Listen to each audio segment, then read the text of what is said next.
Kabar baiknya adalah bahwa berita-berita yang beredar selama ini yang mengatakan bahwa kadar oksigen yang ada di dalam kapal selam tersebut hanya 72 jam.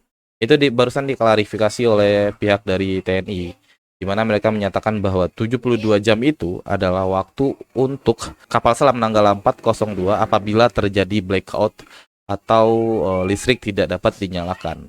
Nah, sedangkan apabila listriknya bisa dinyalakan, maka kadar oksigen itu bisa bertahan selama 5 hari. Nah,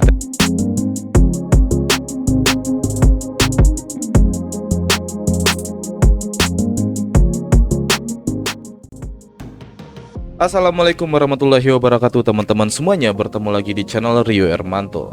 Hari ini Panglima TNI Kasal dan juga Kapolri melalui channel YouTube Puspen TNI melakukan konferensi pers. Konferensi pers ini dihadiri oleh beberapa wartawan dan di sini kita bisa mendapat beberapa informasi terkait tentang kapal selam Nanggala 402. Ada beberapa info terbaru mungkin yang akan kita share di sini. Ada kabar baik dan juga mungkin ada kabar yang tidak terlalu menyenangkan terkait tentang bukti-bukti yang ditemukan. Ya, dan seperti yang teman-teman sudah lihat di sini bahwa Panglima TNI, Kapolri dan juga Kasal sudah membeberkan beberapa bukti yang ditemukan kurang lebih selama 4 hari pencarian ini. Dan kita akan coba langsung bahas. Dan bukti yang pertama itu adalah yang bisa kita lihat dari panah merah ini, solar ya, bahan bakar.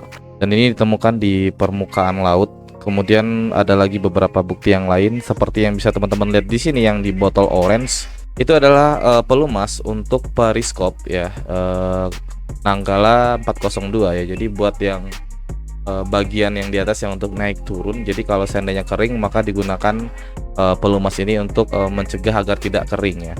Dan pelumas ini tuh di awalnya tuh tidak berwarna seperti ini ya, lebih berwarna putih atau krem. Tapi kenapa dia berubah menjadi orange seperti ini? Tadi Kasal juga menjelaskan bisa jadi karena emang suhu yang terlalu tinggi di dalam kapal selam. Kemudian kita geser ke bukti selanjutnya. Ini adalah cover ya, cover dari pipa. Jadi adalah penutup atau pelindung pipa, bagian dari termasuk dari bagian dari kapal juga. Dan kemudian kotak hitam ini ya, benda hitam ini juga adalah pelindung untuk torpedo si kapal selamnya. Nah, dari sini mungkin banyak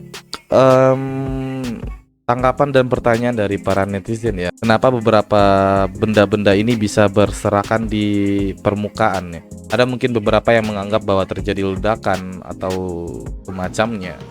Namun pertanyaan itu sempat dipertanyakan oleh salah satu wartawan yang hadir pada konferensi pers tersebut.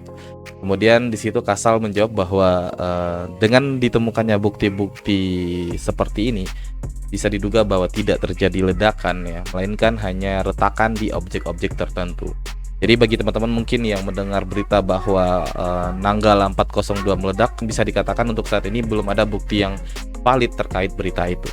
Dan masih banyak lagi tentunya pertanyaan-pertanyaan dari netizen yang masih belum ditemukan jawabannya ya.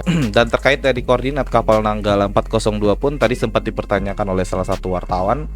Dan di sini pihak dari TNI dan kepolisian menjawab bahwa meskipun sudah menemukan bukti-bukti yang sudah dijelaskan, tapi koordinat pastinya masih belum ditemukan. Dan tadi aku sempat mengatakan bahwa selain kabar yang mungkin kurang menyenangkan ya, di mana terjadi retakan di beberapa objek, bukan ledakan ya, tapi retakan ya, ada bagian yang retak. Begitu cara Kasal menyampaikan. Kabar baiknya adalah bahwa berita-berita yang beredar selama ini yang mengatakan bahwa kadar oksigen yang ada di dalam kapal selam tersebut hanya 72 jam. Itu barusan diklarifikasi oleh pihak dari TNI, di mana mereka menyatakan bahwa 72 jam itu adalah waktu untuk kapal selam Nanggala 402 apabila terjadi blackout atau listrik tidak dapat dinyalakan. Nah, sedangkan apabila listriknya bisa dinyalakan, maka kadar oksigen itu bisa bertahan selama 5 hari. Nah, tentunya ini menjadi berita yang sangat menggembirakan. Berarti juga masih ada peluang untuk para kru masih bisa bertahan sampai beberapa hari ke depan.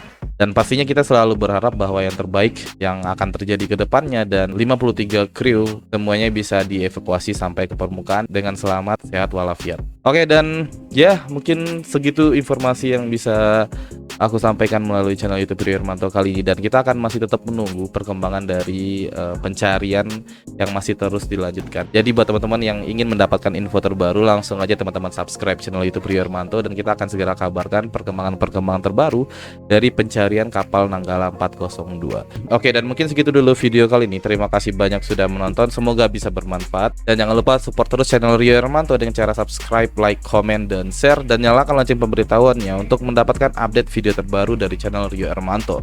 Kalau gitu saya Rio pamit, sampai bertemu di video selanjutnya. Bye.